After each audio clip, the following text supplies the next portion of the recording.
3일 동안 잘 지내셨습니까?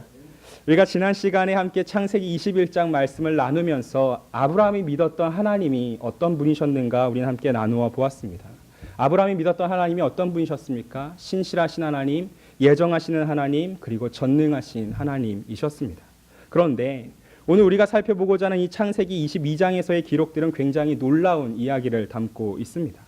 어쩌면 아브라함의 생애 가운데서 가장 우리가 잘 알고 있는 사건이라 말할 수 있습니다. 그렇지만 그 창세기 22장에서 우리가 알게 되는 이 내용이라는 것은 또한 가장 유명하면서도 가장 당황스러운 사건이라 말할 수 있는 것이죠. 22장 1절을 보게 되면 그 일 후에라는 단어로 시작합니다. 이 같은 표현은 앞에 있는 이 창세기 21장과 연결되어져 있음을 확실하게 보여주고 있는 것이죠. 이삭이 태어났던 그 21장의 기쁜 사건은 아브라함의 생애 가운데서 말로 닿을 수 없는 은혜이자 큰 기쁨이었을 것입니다. 그런데 지금 이 순간 그 기쁨이 순식간에 그 아브라함의 인생 전체 가운데서 가장 고통스럽다 말할 수 있는 창세기 22장으로 연결된다라는 것이죠. 물론 아브라함은 앞서서 하나님에 의해서 그 사라의 요구를 따라 이스마엘을 쫓아낸 경험이 있었습니다. 그리고 그 이후에 얼마만큼의 시간이 흘러갔는지 우리는 알 수는 없지만 더 이상 이 이삭이 그때와 같이 어린 아기가 아니었음은 확인할 수가 있습니다. 그리고 유대인들의 전통에 따르게 보면 사라의 죽음에 근거하여 봤을 때 이삭의 나이가 현재 37살 정도 되었을 것이다 라고 말합니다. 또한 다른 신학자들은 이삭의 나이가 13살 또는 14살이었을 거라고도 말하기도 합니다. 그렇지만 중요한 것은 이 이삭의 나이가 아니라 아브라함에 대한 이삭의 존재 그 자체에 우리는 좀 집중할 필요성이 있는 것이죠. 왜 그럴까요? 이 창세기 22장 1절은 하나님에 대한 아브라함의 가장 깊은 사랑을 드러내기 위하여서 하나님께서 아브라함을 시험하신다라는 말씀으로 시작하기 때문입니다. 그래서 일반적인 히브리어 문장과는 다르게 이 1절은 주어가 동사보다 먼저 기록되어 나옵니다. 그 하나님께서, 즉 그 하나님께서 아브라함을 시험했다라고 시작하는 것이죠. 말하자면 지금 이 아브라함이 마주하게 될 시험이라는 것이 악마의 유혹이 아니라 하나님의 시험이었음을 분명하게 선을 그어주고 있는 것입니다. 우리 1절과 2절 말씀을 한번 같이 읽어보도록 하겠습니다. 시작. 그 일 후에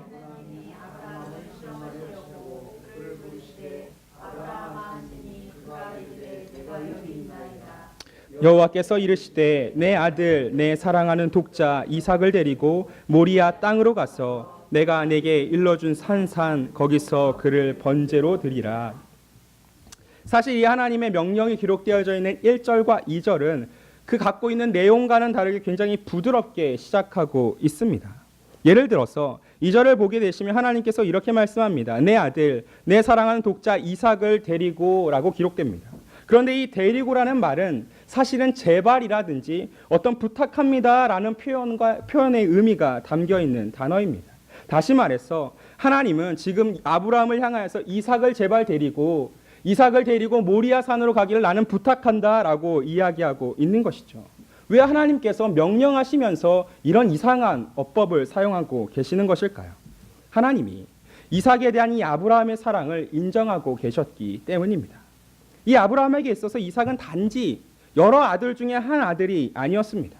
하나님이 지난날 자신을 부르시면서 주셨던 그 언약이 실현되어질 수 있는 유일한 통로가 이삭이었습니다.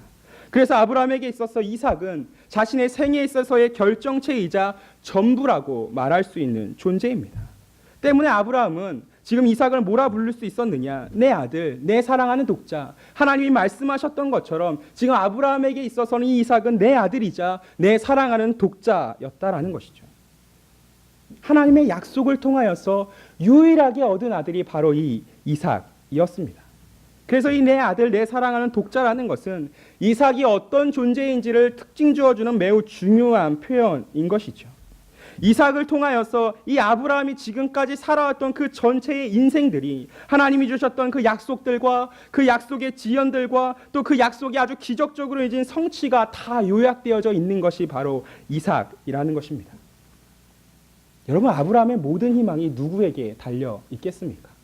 바로 이 아들 이삭에게 달려 있는 것이죠. 그래서 우리는 이 표현에 집중할 필요성이 있는 것입니다. 내 사랑하는 독자라는 것이죠. 성경에서 21장과 22장을 보게 되면 사실 아브라함의 마음이라는 것이 그렇게 정확하게 드러나지가 않습니다. 유일하게 지금 드러나는 표현이 딱 이거 한 가지이죠. 내 사랑하는 독자라는 것입니다. 이것이 바로 이 아브라함이 이삭을 어떻게 생각하는지를 아주 정확하게 보여줄 수 있는 유일한 단서라는 것입니다. 아브라함은 결코 무정하거나 또한 묵뚝뚝한 아버지가 아니었습니다. 그렇지만 지금 이 순간에 이제 하나님에 대한 그 믿음의 순종과 그 아들에 대한 사랑을 통하여서 엄청난 고통을 받게 될 예정에 놓여 있는 것이죠. 그래서 하나님은 이 아브라함에게 이삭을 내놓아라 하시는 이 명령이 얼마나 가혹한지를 알고 계셨습니다. 그래서 지금 이 순간에 하나님은 데려가라는 말씀을 통하여서 제발이라고 말씀하시고 부탁한다라고 말씀하고 계신 것이죠. 여러분 한번 생각해 보시길 바랍니다. 아브라함이 지금 받고 있는 이 시험이라는 것이 과연 사람으로서 감당할 수 있는 것일까요? 사람의 이성과 그 이래를 뛰어넘는 것이 지금 이 순간에 하나님이 주시는 명령이라는 것입니다. 또한 아브라함은 지금까지 자신들이 사랑해왔던 수많은 것들을 버려하며 살았던 사람입니다. 그의 나라를 버렸었고 그의 종족을 버렸었고 그의 아버지의 집을 버린 채 하나님을 쫓아 지금까지 살아온 사람입니다. 그런데 지금 이 순간에 마지막까지 왔을 때에 하나님께서 다시 한번 그에게 요구하시는 것이 무엇입니까? 너의 유일한 아들 이삭을 내놓아라 라는 것이죠. 마치 이 내용이라는 것이 하나님께서 그 이삭을 부르시면서 12장 1절에서 주신 명령과 매우 비슷하면서도 더욱더 엄격한 명령임을 우리는 볼 수가 있는 것입니다. 차라리 친척을, 차라리 친구를, 차라리 아버지의 집을 떠나는 것이 훨씬 낫다라고 우리는 생각할 수 있을 정도인 것입니다. 지금까지 아브라함이 겨우 살아왔던 그 모든 삶들이 다 무너져 내릴 수밖에 없는 요구를 지금 하나님이 하고 계신 것이죠. 그동안 하나님이 주셨던 그 복이 비교될 수밖에 없는, 전혀 비교될 수 없는 어떤 보상도 주어지지 않았습니다. 오히려 하나님이 이루시겠다 하신 그 약속이라는 것이 이삭을 통해 이루어지겠다라는 이제는 그 일말의 가능성조차도 완전히 끊어버리는 요구를 하고 계신 것이죠. 그렇다고 했을 때 아브라함은 이 하나님을 어떻게 이해할 수 있겠습니까? 지금 우리가 1절과 2절을 통해 바라보게 되는 하나님은 과연 어떤 분이십니까? 사람을 바치는 제사를 요구하시는 하나님인 것입니다. 그런데 여러분 우리가 잘 알고 있다시피 하나님은 사실 이 인신제사를, 사람을 바치는 제사를 매우 혐오하시고 매우 이것에 대하여 진노하시는 분이심을 우리는 잘 알고 있습니다. 그래서 이사야서 57장 5절에서 이렇게 말씀하십니다. 너희가 상수리 나무 사이 모든 푸른 나무 아래에서 음욕을 피우며 골짜기 가운데 바위 틈에서 자녀를 도살하는도다. 이스라엘의 악을 이야기하시면서 이 표현을 지금 하고 계신 것이죠. 에스겔서 16장 21절에서도 이렇게 말합니다. 나의 자녀들을 죽여서 우상하게 넘겨 불 가운데로 지나가게 하였느냐. 하나님은 결코 사람을 바치는 제사에 대해서 허용하시는 분이거나 잘했다 말씀하시는 분이 결코 아닌 것이죠. 때문에 우리가 2절까지만 보게 된다면 우리는 하나님은 매우 잔인하고 비합리적이고 모순적인 존재라고 오해할 수도 있는 것입니다. 그래서 종종 신자들조차도 이런 하나님에 대해서 상처받는다 말하고 실망한다 말하기 십상입니다. 왜 하나님이 나한테 이렇게 하실지 난 전혀 모르겠습니다. 하나님이 어떻게 나한테 이렇게 하실 수가 있겠습니까? 하나님이 이제는 이렇게 나를 막대하였으니 나도 이제 하나님을 믿지 않겠다라고 말하는 사람들도 있습니다. 하나님이 나를 이렇게 홀대하시니 난 더 이상 사랑받는 자녀가 아니라고 이야기하며 좌절하고 자책하는 사람들이 있습니다. 그런데 여러분, 그 어떤 반응과도 다르게 오늘 아브라함이 보여주는 반응은 너무나도 놀랍다라는 것이죠. 3절을 보게 되면 아브라함이 어떻게 행동하고 있습니까? 아브라함이 아침에 일찍이 일어났습니다. 아침에 일찍이 일어나서 하나님의 명령을 수행하기 위한 떠날 채비를 하고 있는 것이죠. 그리고 떠날 준비가 다 되었을 때 마지막으로 아브라함이 하는 일이 무엇입니까? 제사를 위하여서 나무를 쪼개는 것이죠. 그런데 가만히 살펴보면 이것이 전혀 논리적인 순서가 아닙니다. 오히려 제사를 준비할 채비를 하려고 했다라고 한다면 먼저 이 제사에 쓸 나무를 먼저 쪼개고 나귀 안장에 딱 쥐어넣는 것이 가장 첫 번째 순서여야 했을 것인데 지금 아브라함은 그 순서를 뒤바꾼 채 맨 마지막에 나무를 쪼개고 있는 것이죠. 왜 그랬을까요? 이에 대해서 수많은 사람들이 여러 가지 이유를 되고 있습니다. 제일 첫 번째는 제대로 지금 아브라함이 생각할 여유가 없었다라는 것이죠. 또한 이삭에게 또 그를 따라오는 종들에게 있어서 이 떠나는 목적이 무엇인가를 숨기려 했다라는 분들도 계십니다. 또 마지막에는 이삭을 바치려고 하는 이 일들을 준비하는 것에 있어서 나무를 쪼갠다라는 것이 어쩌면 아브라함에겐 가장 고통스러운 일이었기 때문에 마지막까지 미루려 했을 것이다 라고 말하기도 합니다. 하지만 그것이 어떤 것이든 간에 지금 아브라함이 하는 일들은 무엇입니까? 하나님이 주신 그 이해할 수 없는 명령 가운데 순종하고 있는 것이죠. 그리고 그 모든 준비를 마치고 난 뒤에 아브라함은 이제 이삭을 데리고 두 종과 함께 길을 떠나고 있습니다. 마치 처음 부르심을 받았던 때처럼 아무것도 모른 채 길을 가고 있는 것이죠. 하나님이 지시한 곳이 어딘지도 모르고 도착하고 나면 어떻게 해야 하는지도 아무것도 모른 채로 지금 이 순간 아브라함은 하나님의 명령을 쫓아 나아가고 있는 것입니다. 다만 하나님의 뜻을 행하는 것이 이 아브라함의 삶에 있어서 최우선 목표임을 보여주고 있는 것이죠. 그런데 여러분, 그렇게 한 발 한 발 나아가고 있는 이 아브라함의 마음이 어떠한지를 성경은 조금이나마 알려주고 있습니다. 우리 4절을 한번 같이 읽도록 하겠습니다. 4절입니다. 시작.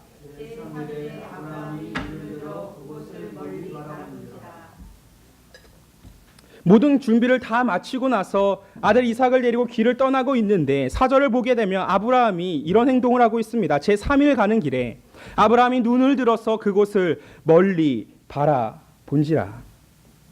여러분, 이스라엘 사람들에게 있어서 눈을 든다라는 표현은 그냥 일반적인 이야기가 아닙니다. 눈을 든다라는 것은 특별히 내가 무언가 중요하게 생각하는 것을 집중한다라는 의미를 갖고 있는 것이죠. 지금 그래서 아브라함은 무엇하고 있는 것입니까? 눈을 들어서 저 멀리 그가 가야 될 산을 바라보고 있다라는 것이죠. 눈을 들어서 그에게 있어서 가장 중요하다 이야기할 수 있는 그 이삭을 바쳐야 되는 사건이 일어날 그 산을 지금 바라보고 있다라는 것입니다. 그런데 그 산을 바라보고 있는 지금 시점이 어디입니까? 그 산에 다 도착해서 아주 가까이 와서 산을 바라보고 있는 것이 아니라 도착하기 미리 직전에 바라보는 것이 아니라 가장 멀찍이 서 있을 때, 가장 멀리 산이 있을 때 지금 그 산을 바라보고 있다라는 것이죠. 여러분, 아브라함이 왜 눈을 들어서 그 멀리 있는 산을 바라보고 있었을까요? 그곳에 도착하면 이제는 이 아들 이삭을 하나님 앞에 제물로 바쳐야 했기 때문입니다. 아버지로서 너무나 큰 아픔을 그 산을 바라보면서 아브라함은 겪어야만 했을 것입니다. 그리고 이 산을 멀리서 바라볼 때 표현하는 것이 무엇입니까? 제3일이라는 이야기입니다. 여러분, 성경에 있어서 3일이라는 것은 매우 중요한 것입니다. 어떤 일을 위한 준비가 이루어지는 전형적인 시간을 상징하는 것이 바로 이 3일이라는 표현입니다. 특별히 출애굽기를 보시게 되면 이스라엘 사람들이 찾아가는 하나님의 산은 늘 언제나 3일이 걸리는 곳이었습니다. 그리고 이 3일이 가지고 있는 중요성에 대해서 칼빈은 또 다른 면을 설명해 주고 있습니다.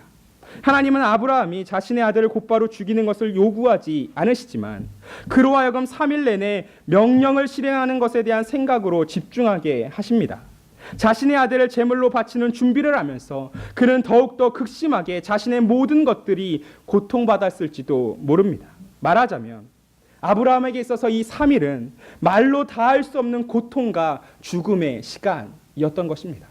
마치 요나가 물고기 뱃속에서 3일 동안 있었던 것처럼 우리 주 예수 그리스도께서 십자가에 달려 죽으신 후에 그 무덤 속에 그 동굴 가운데 3일이나 있었던 것처럼 지금 이 순간 아브라함이 보내는 시간이 그런 엄청난 고통과 죽음의 시간이었다라는 것이죠.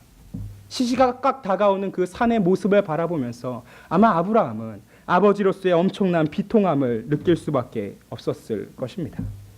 그리고 이제 길의 막바지에 다다랐을 때 아브라함은 이삭만을 데리고 홀로 산을 올라갑니다. 그리고 이제 이삭의 등에는 나귀가 지었던 나무가 지어져 있습니다. 아브라함은 남아있는 종들에게 그들이 왜 남아 있어야만 하는지를 말해주질 않습니다. 오히려 제사를 드렸어야만 한다면 아브라함의 나이가 이제 100세가 넘었기 때문에 그 종들이 도와주는 것이 오히려 합당한 일일 테지만 이제 아브라함은 종들을 남겨놓고 떠나고 있는 것이죠. 대신에 딱 한마디를 하고 있습니다. 우리가 경배하고 돌아오리라. 내가 경배하고 돌아오리라 말하는 것이 아니라 우리가 경배하고 돌아오리라는 아주 놀라운 말을 하고 있는 것입니다. 도대체 아브라함은 무슨 생각으로 이런 말을 했을지 수많은 사람들은 궁금해 왔습니다. 그리고 그 답을 히브리서 11장 17절부터 19절 말씀에서 찾게 되었습니다. 우리 한번 말씀을 찾아보도록 하겠습니다. 히브리서 11장 17절부터 19절까지의 말씀입니다. 히브리서 11장 17절부터 19절까지 말씀입니다.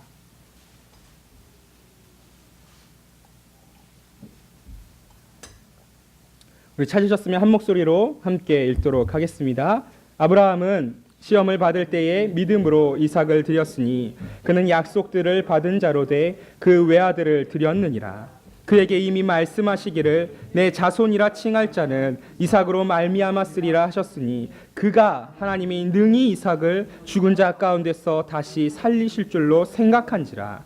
비유컨대 그를 죽은 자 가운데서 도로 받은 것이니라. 아브라함의 생각이 무엇이었습니까?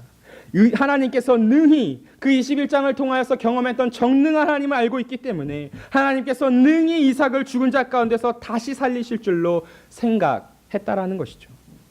아브라함은 번제가 어떤 제사인지를 매우 잘 알고 있었습니다. 우리가 이미 레위기 강의에서 살펴보았던 것처럼 번제는 제단 가운데서 하나님 앞에 드리는 제물을 완전히 불태우는 것입니다. 그 어느 것 하나 남겨놓지 않고 전부 불태우는 것, 홀로카르포신이라는 헬라어로 표현되는 전부 불태워버리는 제사가 바로 번제인 것이죠. 그럼에도 불구하고 지금 아브라함이 어떤 생각을 갖고 이삭을 데리고 올라가는 것입니까? 하나님께서 능히 이삭을 죽은 자 가운데서 다시 살리실 줄로 생각했다라는 것이죠. 그럼에도 불구하고 아브라함과 이삭은 어떤 대화를 나누지 않습니다. 침묵 가운데 산을 올라가고 있습니다. 그리고 드디어 이삭의 침묵을 깨고 한 가지 질문을 던지게 된 것이죠. 우리 7절과 8절 함께 읽겠습니다. 시작. 이삭이 그 아버지 아브라함에게 말하여 이르되 내 아버지여 하니 그가 이르되 내 아들아 내가 여기 있노라. 이삭이 이르되 불과 나무는 있거니와 번제할 어린 양은 어디 있나이까. 아브라함이 이르되 내 아들아 번제할 어린 양은 하나님이 자기를 위하여 친히 준비하시리라 하고 두 사람이 함께 나아가서 조용히 길을 가던 중에 이삭이 아버지 아브라함에게 이렇게 이야기합니다. 내 아버지 번제할 어린 양은 어디 있습니까? 아무것도 모른 채 천진난만하게 물어보는 이 이삭의 질문 앞에서 아브라함의 마음은 아마 온전히 무너져 내렸을 것입니다. 그런데 이 이삭의 질문이라는 것이 어쩌면 모든 시대와 모든 사람들의 질문일 수도 있습니다. 하나님을 향하여서 서로를 향하여서 계속하여 던졌던 질문이 아마 이것이었을 것입니다. 과거에 수많은 제사를 드리며 피를 흘렸지만 우리의 인생의 문제는 결코 해결되지 않았고 반복되었습니다. 지금 현재에도 우리 인류가 수많은 진보와 발전을 이루었음에도 불구하고 여전히 우리의 삶 가운데는 말할 수 없는 고통이 있고 수많은 문제 가운데서 괴로워하고 있습니다. 그래서 우리가 이렇게 늘 언제나 물어볼 수밖에 없는 것이죠. 하나님, 내 삶 가운데 어린 양은 어디 있는 것입니까?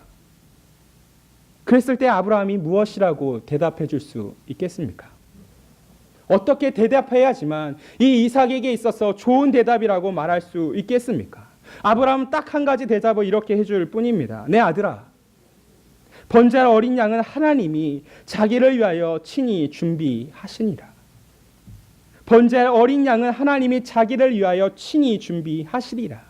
이 대답을 해주면서 어쩌면 아브라함은 절절한 소망을 담았을지도 모르겠습니다. 하나님께서 제발 하나님께서 내 아들 이삭을 죽이지 않으시고 하나님께서 받으실 만한 재물을 준비하여 주시기를 어쩌면 아브라함은 정말 간절한 마음 가운데서 이렇게 답변했을 수도 있을 것입니다. 그 애매모호한 답변에도 불구하고 아들 이삭은 어떤 말을 더 이상 붙이지 않습니다. 그냥 다시금 묵묵하게 아버지 아브라함을 따라 산을 올라갈 뿐입니다. 왜 그랬을까요? 아브라함을 신뢰하고 있었기 때문입니다. 그리고 그가 신뢰한 것이 무엇이냐 물어봤을 때 우리가 이 성경을 통하여 답하여 줄 수 있는 것은 바로 이삭 자신에 대한 아브라함의 사랑과 선함이었다라는 것이죠. 드디어 이제 아브라함과 이삭은 상 정상에 올랐습니다. 하나님이 말씀하신 그 지시한 곳에 이르렀습니다. 이제 아브라함은 아침에 준비했던 것처럼 지체하지 않고 제단을 쌓기 시작합니다. 그리고 모든 준비를 마친 후에 이삭의 손과 발을 결박하여 그 나무 위에 올려 놓았습니다. 사실 구약의 어느 곳에서도 제물을 결박한다라는 표현은 존재하지 않습니다. 더군다나 우리가 아까 이미 앞서 살펴보았던 것처럼 이삭의 나이가 13살 아니 14살에 10대였든지 아니면 37살에 30대라 할지라도 지금 이제 100세가 넘은 아브라함보다는 훨씬 더 힘이 세고 팔팔할 것입니다. 마음 먹고 아브라함이 하는 것에 있어서 반항하고 저항하려고만 하면 언제든지 그 아브라함의 손을 뿌리칠 수 있는 게 이삭이었습니다. 그런데 너무나 놀랍게도 이삭은 그 아브라함의 손을 뿌리치지 않습니다. 그가 손을 묶고 발을 묶는 그 동안에도 가만히 있었다라는 것이죠. 마치 아브라함이 순종하는 믿음을 보여주었다라고 한다면 이삭은 지금 이 순간 협조하는 믿음을 보여주고 있는 것이죠. 그리고 그 모든 일 후에 이제 아브라함이 이삭을 향하여 칼을 손에 잡고 높이 쳐 들었습니다. 근데 여러분, 이 칼이라는 단어가 그냥 단순히 칼이구나 라고 우리는 보아서는 안 된다라는 것이죠. 왜냐하면 특별히 이 칼이라는 단어는 창세기 이 부분 외에 사사기와 잠언 딱 2번 등장하는 단어이기 때문입니다.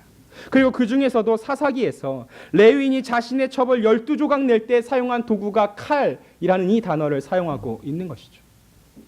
사람을 12조각 낼 수 있을 만큼 엄청나게 날카롭고 예리한 칼을 지금 아버지 아브라함이 이삭을 향해 들었다라는 것이죠.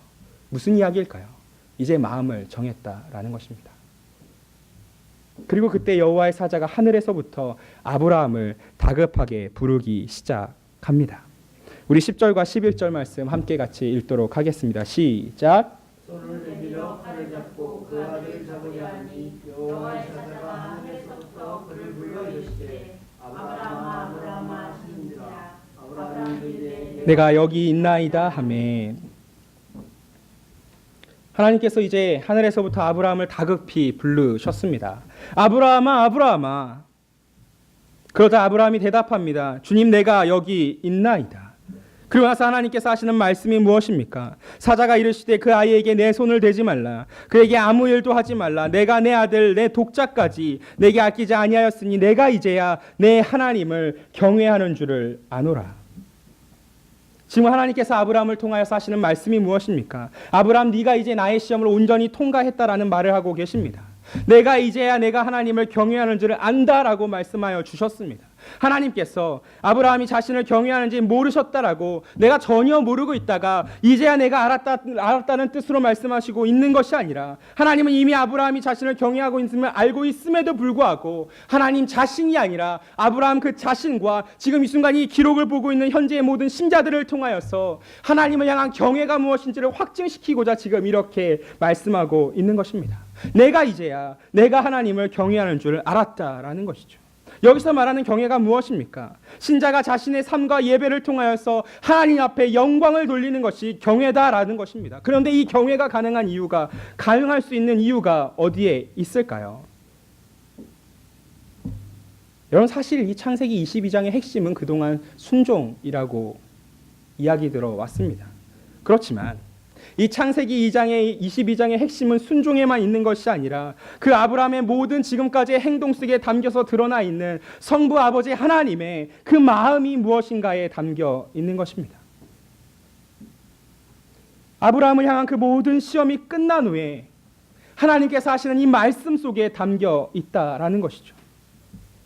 내가 하나님을 경외하는 줄을 알았다라는 것입니다. 여러분, 이 말씀이 어떻게 하나님의 마음이라고 말할 수 있을까요? 하나님께서 그 시험이 끝난 후에 아브라함을 막으시며 이삭을 대신하여 준비하신 것이 무엇입니까? 뿔이 수풀에 걸려있는 수량이라고 말할 수가 있는 것입니다. 그리고 이 수량은 하나님이 정해주신 그 완전한 때 가운데 가장 합당하게 준비된 제물이었습니다. 아브라함이 이 순양을 잡았고 이 순양을 통하여서 하나님 앞에 놀라운 예배를 드릴 수 있게 되었습니다. 그리고 그 모든 예배를 드린 후에 아브라함이 이렇게 이야기합니다. 이 땅은 여호와 이래라. 시험의 장소가 아니라 하나님의 그 마음, 하나님의 사랑을 경험하는 장소가 바로 이 땅이라고 이야기하고 있는 것이죠. 여호와 이레가 바로 이 땅이라고 이야기하고 있는 것입니다. 아브라함이 지금 이 순간 이 시험을 통해서 경험하게 된 것이 무엇입니까? 이 세상을 살아가면서 가장 깊은 고통 속에 있는 그 모든 죄인들에게 서스럼 없이 다가오시는 하나님의 사랑이 무엇인가를 깨닫게 되었다라는 것이죠. 그래서 여러분, 우리가 창세기 22장에서 발견해야 할 것은 단순히 아브라함의 순종이 아니라 하나님의 마음인 것입니다. 하나님의 사랑인 것이죠. 그래서 우리는 이 창세기 2장을 읽을 때 더 이상 하나님을 향하여서 하나님, 내가 하나님 이 정도 선 그어놨으니 내가 여기까지는 하나님 믿겠습니다라고 이야기할 수 있는 존재가 결코 아닌 것입니다. 만약 우리가 받아들일 수 있어서, 우리가 이해할 수 있어서, 우리가 수용할 수 있어서 하나님을 믿는다 말한다라고 하는 거면 우리는 결코 하나님을 믿는 것이 아니라 나 자신을 믿는다 말해야 하는 것입니다. 우리가 진실한 신자라고 한다면 우리의 믿음은 하나님을 향해야 하기 때문입니다. 하나님께서 어떤 이해할 수 없는 요구를 하신다 할지라도 우리가 그 하나님을 순종할 수 있는 이유는 이 창세기 22장을 통하여 보여주셨던 것처럼 하나님께서 나를 지금 이 순간 사랑하셨고 사랑하시며 사랑하실 것임을 내가 알게 되었기 때문인 것입니다.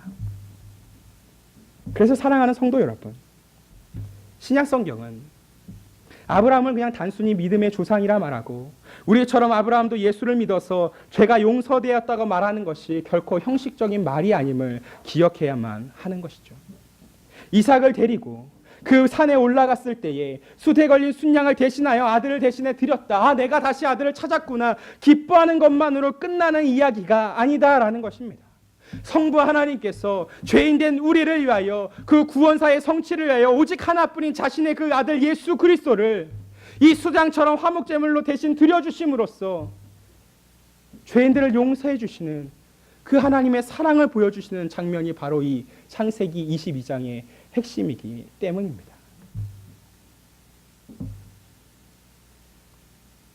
그래서 우리는 이 땅을 살아가면서 겪게 되는 수많은 어려움들 앞에서 하나님이 나를 사랑하시지 않는다, 하나님이 나를 버리셨다라고 함부로 이야기해서는 안 되는 것이죠.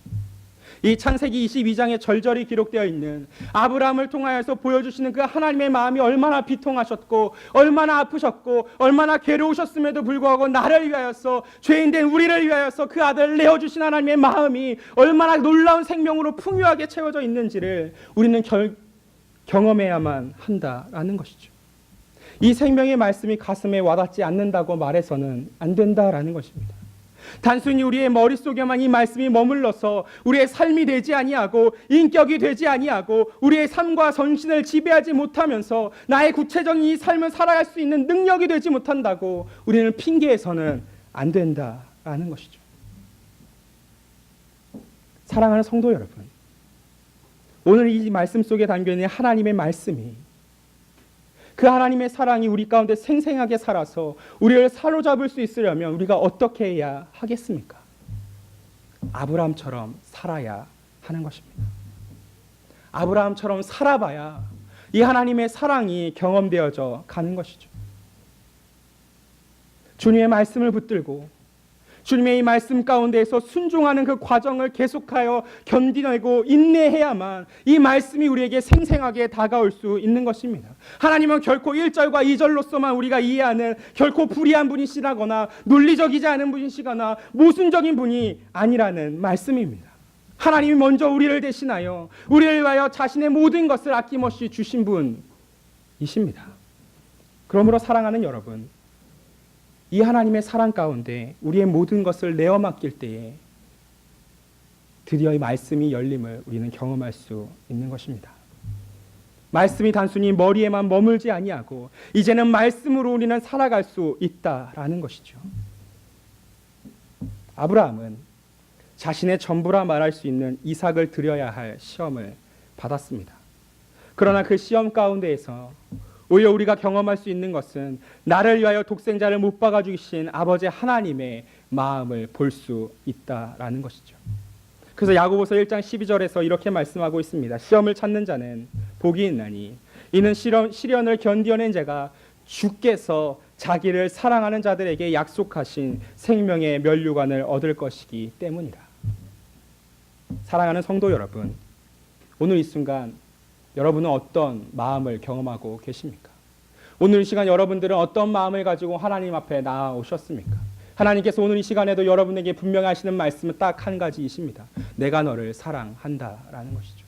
내가 너를 위하여 나의 전부인 예수 그리스도 나의 독생자를 주었다라는 것입니다. 그리고 그 사랑이 오늘 이 순간 12절 말씀을 통하여 내가 이제야 내가 하나님을 경외하는 줄 아노라라는 그 말씀 속에 담겨 있고, 우리가 이미 살펴보았던 1절과 2절의 말씀 속에 있던 이삭을 표현했던 그 표현, 내 아들 내 사랑하는 독자를 내놓아라는 그 말씀 속에 담겨 있다라는 것입니다. 하나님께서는 유일하신 그 아들 예수 그리스도를, 자신의 사랑하는 독자를 우리를 위하여 오늘도 우리에게 허락하고 계십니다.